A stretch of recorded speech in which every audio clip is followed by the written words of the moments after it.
Good morning, one and all.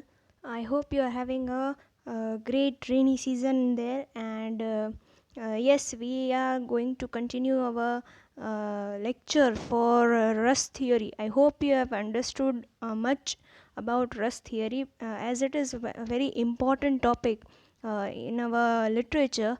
I hope I am that much. Making you understand this topic. Okay, I think this is the sixth or seventh lecture we are having on this Rust theory, because it is very much needed that you all know this topic very well and you can understand it very well. Let us have a quick revision of what we have done. Introduction about Western and Eastern scholars. Okay, first of all, it is given the difference, what Eastern and Western scholars are mainly dealing with. Western scholars mainly deal with the external beauty or external topics of literature, while the Eastern scholars mainly dealt with the inner beauty, or it deals with the creativeness in the literature. Now then comes about drama. In both the uh, way, let it be the Western scholars or Eastern scholars, they both think that drama has its origin from the natural tendency in a man to express himself in play. Okay, it is nothing but an expression of what the human being is in the society. Okay, then comes that Sanskrit poetics is vast. Okay, Indian poetics, our paper name is Indian poetics. Now Indian poetics means Sanskrit poetics. Our Indian culture is very ancient, and due to that only, Sanskrit poetics is one of the ancient um, poetics or theories given in Sanskrit are very ancient, comparing to all other theories of Western culture. Okay, then comes chronology, that Bharat is the pioneer of Sanskrit poetics, and he, in his book Natya Shastra, that was written almost in 1st or 2nd century BC, it deals an example or excellent guide for dramaturgy. Dramaturgy means the study of drama. Okay, the study of drama. uh, we have seen that all the aspects of drama, let it be any inner aspect or external aspect, it is studied in uh, it is studied as a term dramaturgy, and this was done firstly by Bharat Muni. Even though Sanskrit poetics is spread over a vast origin, but still Bharat is considered to be the architect. He is considered as the architect, and he is the one who has built the building of Sanskrit or Indian poetics. Okay, and then comes the Natya Shastra. Natya Shastra means uh, it is a book written by Bharat Muni. It is the synthesis of all the arts in his great work. Okay, it covers almost all the arts. Okay, it is the full detailed suggestions for stage effects, music, dance, etc., etc. Okay, and through all this, the emotion that is experienced aesthetically, that is called ras. It is wide in its scope, and is as primarily it deals with the stagecraft, but gradually it has influenced music, dance, and literature. First it discussed about the stagecraft. Okay, and later on it discussed many other topics such as music, dance, literature, etc., etc. It throws lights on the theory of imitation, transportation unities, manner, acting, dancing. Okay, costumes, each and every aspect is being studied here. uh, Natya Shastra contains 36 chapters and 5500 shloks. The creation of Natya Shastra is considered mythical and divine. Why it is called mythical and divine? Because it is seen that uh, as Indian poetics is the age old ancient theory, it is considered as the divine theory, or we can say it is given by one of the greatest rhetorician, and so it is considered as divine and mythical. Inception of drama. Kavya is generic value. Here it is given that in earlier times kavya means literature, or literature means kavya. There was no other form in literature other than kavya. So only kavya was there uh, to be read about in our literary forms. Okay, at first we can see that kavya is divided into two types, that is drashya and shravya. Drashya means audiovisual, audiovisual means drama, what we are studying about, and shravya means oral. Here we can say epic was the one what was considered as the shravya or oral kavya. Drashya kavya is further classified as natya or nritya. Okay, now this Drashya kavya also is divided into two types, that is natya or nrit. Natya means the drama, and nrit means the representation by gestures with musical background, that is the silent movie. Drama is the representation of certain situations so as to induce in the spectators a sense of identification with the hero and other characters. Okay, this is the one which depicts the situation along with the characters which are portrayed in the society. And it is not an easy term, it is not an easy work to compose a drama, because it has to deal with various aspects such as characters, situation, the environment, okay, the costumes, props, everything has to be dealt with. Okay, so it is not an easy task, and it is nothing but a story in the form of dialogue. What it is, the drama is nothing but the story in the form of dialogue. Okay, then comes that Bharat defines representation as the art of an actor by which he recreates the sentiments, that is ras, inherent in the original situation. Okay, Bharat Muni defines that the representation of this uh, drama, okay, that recreates the sentiments, that is ras, which is already inherent in the situation where the drama is being there. Such sentiments are so created that the spectator of taste could only resonate with them. Representation is possible in four ways. Okay, now this representation are basically classified into four ways. That first is angika abhinay, that is physical representation, where all the body parts have its own importance and physical movements are being considered upon. Then comes the Vachika Abhinay. Vachika Abhinay means the verbal representation. In this Angika Abhinay, it is not only that hands, feet, limbs, okay, everything is being talked upon, but even the expressions through eyebrows, lips, etc., are being said to be important to present a drama. Okay, then comes the Vachika Abhinay, that is verbal representation.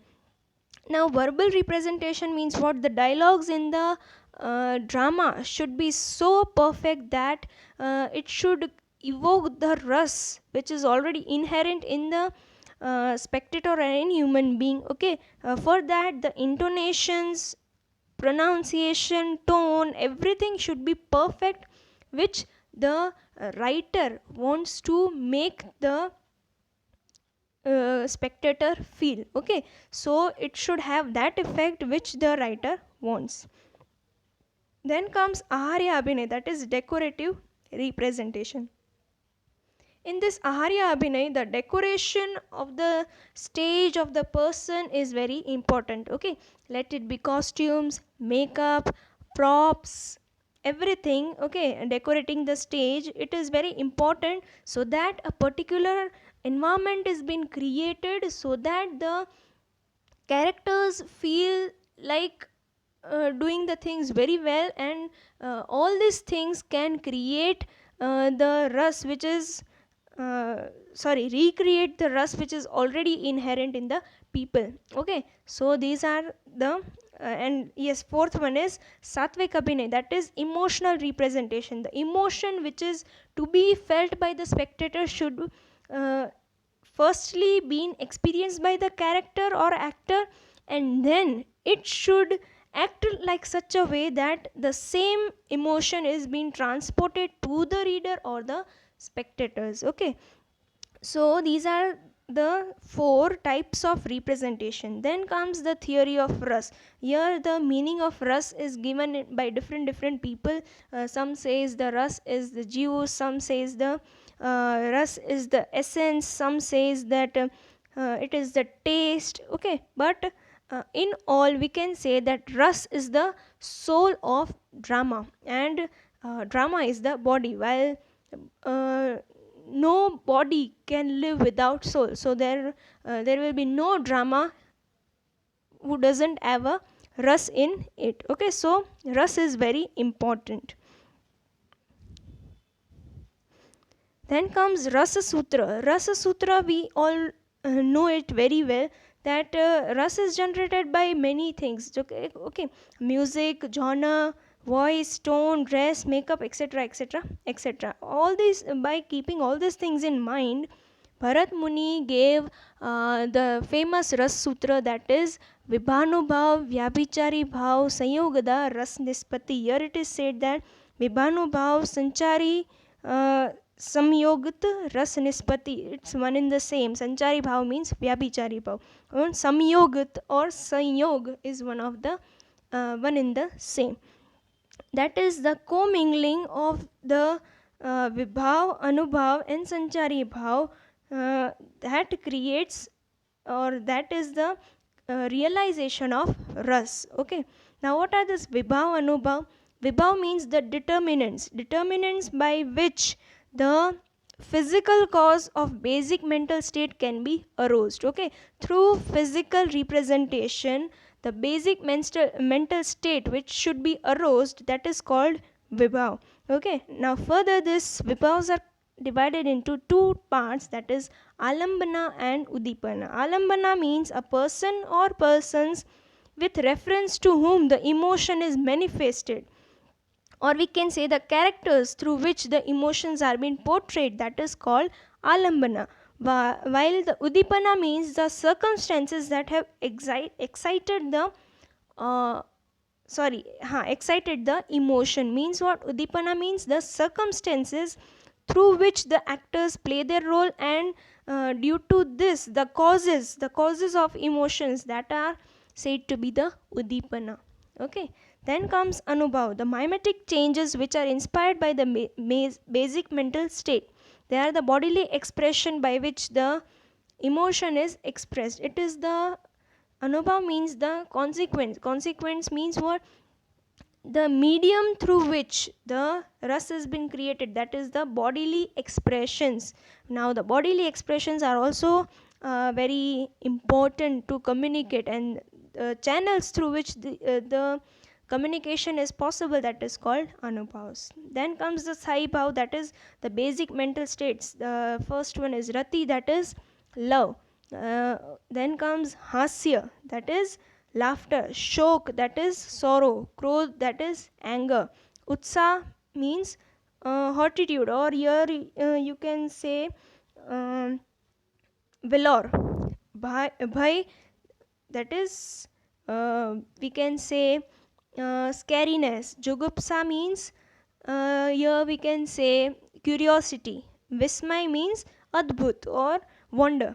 Okay, so these are the sthai bhavs. Then comes the sanchari bhav, that is complementary psychological states. Now the transient emotions, which are short lived, they are the series of diverse emotion that feed the dominant emotion. They are subsidiary to the sthai bhavs and feed, nourish and intensify them.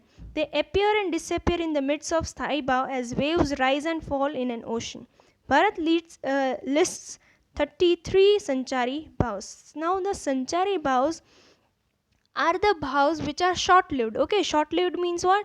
They will come in a moment and they will go in a moment. Okay, and it is seemed just as the waves come and go, no, that the waves rise and fall in an ocean, just like that the sanchari bhavs are there. Okay, they feed and nourish the sthai bhavs which are already there in a person. And according to Bharat Muni, there are 33 sanchari bhavs. Okay, now we cannot list every sanchari bhav here, so we have to just remember the number, that there are 33 Sanchari Bhavs. Now, how many types of ras are there? There are total 8 ras according to Bharat Muni, and later on the 9th ras was being added, but here we are discussing about Bharat Muni, so we are giving the number 8 to the ras. Bharat in Natya Shastra emphasizes the fact that the object of art is pleasure. No doubt art can be didactic or full of philosophical speculations, but all must come through a medium that is pleasurable. According to Bharat Muni, every art's work is to give pleasure to the human being, to his or her physical or psychological state. Okay, and obviously if the main motive is pleasure, then the medium also should be pleasurable. Ras is the most vital element that arouses emotions and give instruction along with pleasure. According to Bharat Muni, ras is the only thing which arouses emotions and give instructions along with pleasure. Okay, it teaches many things along with having pleasure. Bharat in chapter 6 of Natya Shastra gives the 8 ras as Shringar, Hashya, Karuna, Rodra, Veer, Bhayanak, Bibhasta, Bibhasta, Syabhut, Sangno, Shet, Shato, Natya, Rasa Samruta, which means the 8 sentiments recognized in drama. Now the upper thing is the shlok which is given by Bharat Muni. Now what are the 8 sentiments? That is erotic, that is Shringar; comic, that is Hasya; pathetic, that is Karuna; furious, that is Rodra; heroic, that is Veer; terrible, that is Bhayanak; odious means Bibhast; and marvelous, that is Adbhut. Bibhast you can uh, term as the irritating one. Okay, the one which irritates, that bhav is called Bibhast or odious. Okay, so these are some of the important ras given by Bharat Muni. These 8 ras only comes if the upper things, that is Vibhav, Anubhav and Sanchari Bhav, the mixture of all these things create this 8 types of ras.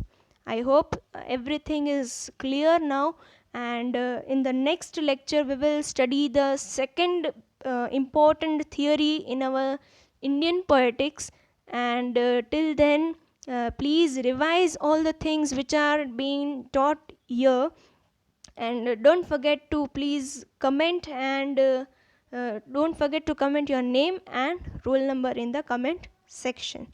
Thank you, and see you in the next lecture.